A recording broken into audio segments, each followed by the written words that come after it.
tribal এটা এসটিত আহিম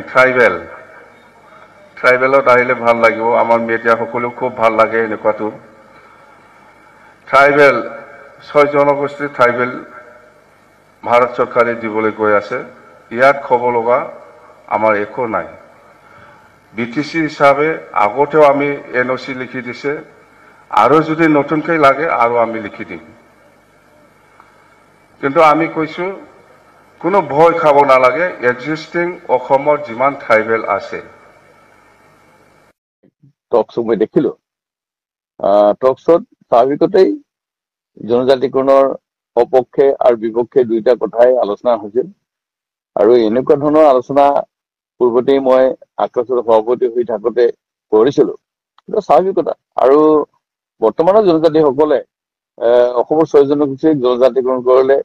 তেওঁলোকৰ ক্ষতি হ'ব বুলি তেওঁলোকে যদি ভাবিছে এইটো স্বাভাৱিক কথা এইটো ভাবিবই কাৰণ একেটা কথা 10% ৰিজাৰ্ভেশ্যনত যদি আকৌ 6 জনগোষ্ঠীক জনজাতিকৰণৰ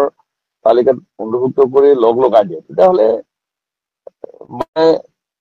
তেওঁলোকে যেটো অনুভৱ কৰিছে ডিপ্ৰাইভ অনুভৱ কৰিছে এইটো হ'ব 96 তেওঁলোকে এইটো বাস্তৱিকটো দেখিছে এই কথাটো মই অস্বীকাৰ নকৰো কিন্তু 6 জনগোষ্ঠী নেতাসকললৈ মই অনুৰোধ কৰিছো বা মই এই কথাটো অনুজ্ঞাপ কৰিছো যদি আপোনালোকৰ যুক্তি আছে যদি আমাৰ সঁচাকৈ জনজাতিকৰণৰ প্ৰাপ্য আমাৰ ন্যায্যতা আছে আমাৰ বৈশিষ্ট্য আছে তেতিয়াহ'লে আমি ভাবো কোনো শক্তিয়ে বিৰোধিতা কৰিলে আমাক জনজাতিৰ মৰ্যাদাৰ পৰা বঞ্চিত কৰিব নোৱাৰে আপোনালোকে জানেই যেনেকৈ আপোনালোকে অধ্যয়নশীল পৰিপক্ক এটা জাতীয় সংগঠনৰ নেতৃত্ব দিছে যে ভাৰতবৰ্ষৰ কোনো ৰাজ্যত মানে প্লেন টেক্স আৰু হিল টেক্সটো নাই মানে বিশেষকে আমাৰ যিটো ষষ্ঠ অনুচ্ছেদ ট্ৰাইবেলৰ কাৰণে মানে আৰু প্লেন টেক্সৰ কাৰণে ভাৰতীয় সংবিধান পূৰ্বতেই পাহাৰীয়া ভৈয়াম অঞ্চলত থকা জনজাতিসকলৰ সাংবিধানিক সুৰক্ষাৰ কাৰণে শিক্ষিত ব্যৱস্থা কৰিছিল কিন্তু নিখিল বড়ো ছাত্ৰ সন্থা বা বড়ো জনগোষ্ঠীৰ জাতীয় সংগঠনবিলাকে যেতিয়া পৃথক বড়ো ৰাজ্যৰ দাবী উত্থাপন কৰিলে আৰু এই সমাধানৰ ক্ষেত্ৰত প্ৰধানমন্ত্ৰী বাজপেয়ী চৰকাৰে যেতিয়া এটা আহ্বান কৰিলে এই সমস্যাটো সমাধান কৰাৰ ক্ষেত্ৰত কি ধৰণে মেকানিজম কৰিব পাৰি কি ধৰণে বড়োসকলক এটা জাষ্টিছ দিব পাৰি কি ধৰণে তেওঁলোকৰ সহস্ৰ সংগঠনত থকা লোকসকলক মেইন ষ্ট্ৰীমত আনিব পাৰি তাৰ কাৰণে তেওঁলোকে বিভিন্ন ধৰণৰ আলোচনা বিবেচনা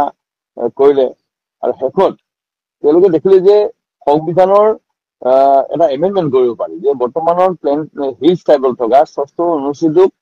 আমি এমেণ্ডমেণ্ট কৰি আনি আমি সমতললৈকে মানে প্লেন টেক্সলৈকে আনিব পাৰো আৰু সেই ব্যৱস্থাৰে আমি বড়োসকলক যদি এটা স্বায়ত্তশাসিত পৰিষদ ষষ্ঠ অনুচ্ছেদ আমি অন্তৰ্ভুক্ত কৰো তেতিয়াহ'লে বড়ো জনগোষ্ঠীয়ে হয়তো পৃথক বড়ো ৰাজ্যৰ দাবী উত্থাপন নকৰিব বা সেই দাবীৰ পৰা তেওঁলোকে আঁতৰি আহিব আৰু এই ব্যৱস্থাটোৰ জৰিয়তে বড়ো জনগোষ্ঠীৰ ভাষা সংস্কৃতি সাংবিধানিক ৰক্ষা কবচ তেওঁলোকৰ নিজৰ ৰেণ্ট ৰাইটছ সকলোখিনি তেওঁলোকৰ প্ৰাপ্তি হ'ব বা থাকিব ইনটেক্ট থাকিব বুলি তেওঁলোকে ভাবিলে আৰু সেই মেকানিজমটো প্ৰধানমন্ত্ৰী বাজপেয়ী নেতৃত্বাধীন বিজেপি চৰকাৰে কৰিলে আৰু আপোনালোকক এটা কথা কৈছো যে সেই মই আক্ৰাছৰ মই সভাপতি আছিলো তাৰ আগতে আমাৰ প্ৰয়াত নিৰ্মল কুমাৰ ৰায় সভাপতি আছিল আচাৰ সভাপতি ৰাষ্ট্ৰীয় লাখৰা ডাঙৰীয়া আছিল ব্ৰজেন মহন্ত সুৰেশ্বৰ মোহন আৰম্ভ কৰি বিভিন্ন জাতীয় সংগঠন বিলাকে আছিল যে আমিতো সংকিত হৈছিলো যদি বিদেশী হয় শিক্ষিত ব্যৱস্থা যদি প্লেন টেক্সত লাগু হয় তেতিয়াহ'লে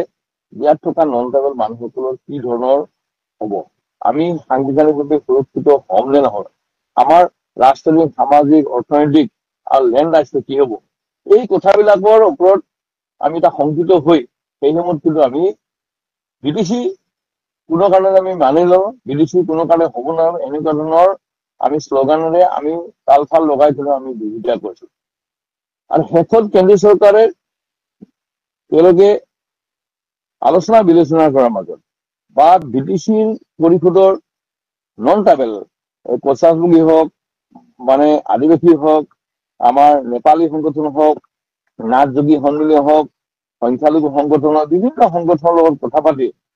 তেওঁলোকৰ আশা বিশ্বাসক লৈ অৱশেষত কেন্দ্ৰীয় চৰকাৰে